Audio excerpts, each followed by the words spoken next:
역대하 1장 1절부터 7절입니다. 다윗의 아들 솔로몬은 자기의 왕위를 튼튼히 굳혔다. 주 하나님께서 그와 함께 계시며 그를 크게 높여주셨다. 솔로몬은 온 이스라엘 곧 천부장과 백부장과 재판관들과 온 이스라엘의 지도자들과 각 가문의 족장들을 불렀다.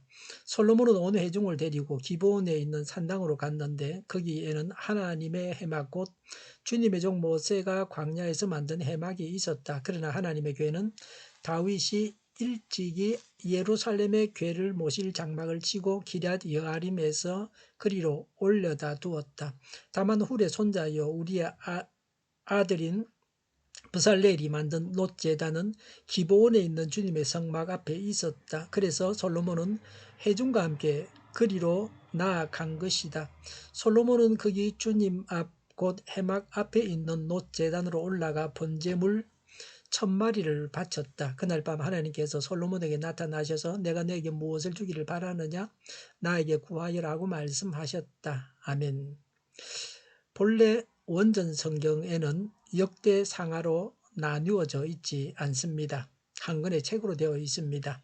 역대상은 다윗의 이야기로 끝났습니다. 역대하는 솔로몬의 이야기로 시작합니다. 1절에 솔로몬은 자기의 왕위를 튼튼하게 굳혔습니다. 솔로몬의 왕권이 견고해졌습니다. 솔로몬은 아도니아, 요압, 시므이를 죽이고 아비아다를 내쫓아 정적을 제거하고 근동의 최대 강국 이집트의 공주와 결혼하여 정치적으로 확고한 기반을 다졌습니다. 1절에 하나님께서 그와 함께 계시며 그를 크게 높여주셨습니다. 하나님께서 도와주셔서 왕권이 견고해졌습니다. 다윗과 약속을 지키셔서 이와 같이 하셨습니다. 우리도 하나님께서 주시는 샬롬의 복을 누려야 합니다. 샬롬은 만사 형통입니다. 우리나라도 이런 복을 받아서 누려야 합니다. 이런 복을 주십사고 간구해야 합니다.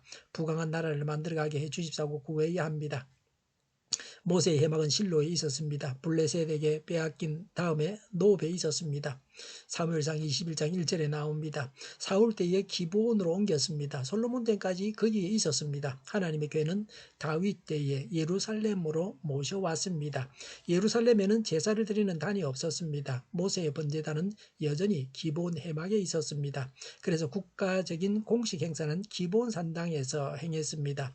이절에 솔로몬은 이스라엘의 지도자들을 불러서 함께 3절과 5절에 기브온 산당으로 갔습니다. 기브온에 모세가 만든 해막과 놋제단이 있었습니다. 놋제단은 희생 번제단입니다. 번제를 드리는 희생 번제를 드리는 단입니다. 4절에 하나님의 궤는 다윗이 예루살렘에 모셔놓았습니다. 3절에 온 회중은 백성의 지도자들입니다. 솔로몬이 개인적으로 간 것이 아니라 왕이 되어서 공식 일정의 하나로 행하는 봉헌식이었습니다. 기브온은 해막과 놋제단이 있어서 제사를 드리기에 적합한 곳이었습니다. 6절에 솔로몬은 놋제단에 올라가서 번제물 1000마리를 바쳤습니다. 적어도 일주일은 걸렸습니다. 번제로 희생제물을 태우듯이 죄를 미워하고 스스로 근신하고 자중함으로 성결한 삶을 살아야 합니다. 솔로몬의 통치에 있어서 기록할 만한 중대한 일은 하나님께 일천 번제를 드린 것입니다. 우리의 생애에서 가장 중요한 일이 무엇입니까? 진급입니까? 집을 산 겁니까? 떼돈을 번 겁니까? 아들을 낳은 겁니까? 솔로몬의 경우는 하나님께 제사를 드린 것이 가장 중대한 업적이었습니다. 마지막 날에 하나님 앞에 가서 길이 남을 만한 훌륭한 일은 하나님을 예배했던 것입니다. 왜 예배가 중요합니까? 첫 번째, 하나님께서 예배를 기뻐 받으시기 때문입니다. 두 번째는 예배를 드림으로 하나님의 도우심이 시작됩니다. 예배는 새 역사의 시작입니다. 아침과 저녁으로 매일 하나님을 예배해야 합니다. 우리의 삶이 하나님께서 받으시는 예배가 되어야 합니다. 창세기 4장 5절에 하나님은 아벨과 그의 제물을 반기셨습니다. 우리 자신이 하나님께서 반기는 사람이 되어야 합니다. 7절에 그날 밤에 하나님께서 솔로몬에게 나타나셨습니다.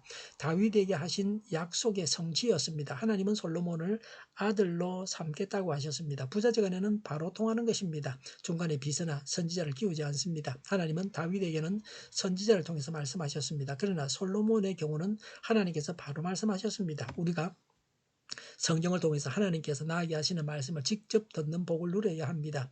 대부분의 사람들이 평생 동안 한 번도 하나님을 만나지 못합니다. 엉뚱한 곳에 가서 우상 숭배하다가 인생을 다 탕진한 사람들도 허다합니다.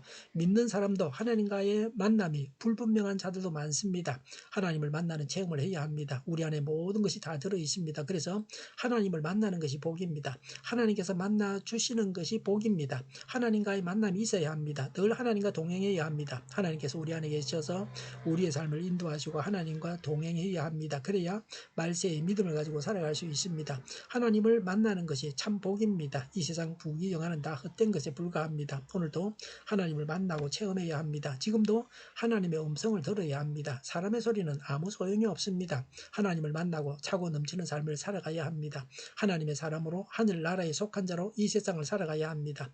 오늘도 하나님께서 견고하게 해주시는 복을 누리시기를 바랍니다. 하나님을 예배하고 하나님을 만나 배워야 합니다. 기도하겠습니다. 하나님께서 견고하게 해주시는 복을 누리게 하옵소서. 하나님을 예배하고 하나님을 만나 뵙게 하옵소서. 오늘보다는 내일이 더 낫게 하여 주시옵소서. 교회가 분열되지 않고 하나가 되게 하여 주시옵소서. 모든 언론이 제 역할을 다하게 하여 주시옵소서. 정의가 강물처럼 흘러가게 하여 주시옵소서. 코로나19가 물러가고 백신과 치료제가 나오고 갇힌 생활이 끝나게 하여 주시옵소서. 수도권과 부산의 폭정을 막아 주시옵소서.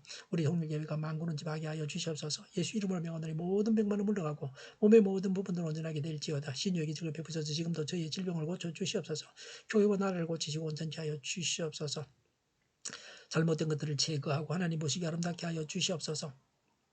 코로나19로 신음하는 모든 자들을 고치시고 온전케 하여 주시옵소서. 저희와 교회와 나라의 민족을 불쌍히 여겨 주시옵소서. 하나님께서 기뻐하시는 나라가 되게 하시며 늘 맑은 공기를 마실 수 있게 하여 주시옵소서. 공부하는 학생들에게 지혜를 다하셔서 앞서가게 하시며 합격의 영광을 누리게 하여 주시옵소서. 오늘도 하나님 안에서 차고 넘치는 복된 삶을 살게 하여 주시옵소서. 은혜가 넘치는 예배, 또 감염이 없는 예배가 되게 하여 주시옵소서. 좋으신 하나님을 찬양하면서 예수님의 이름으로 기도하옵나이다. 아멘.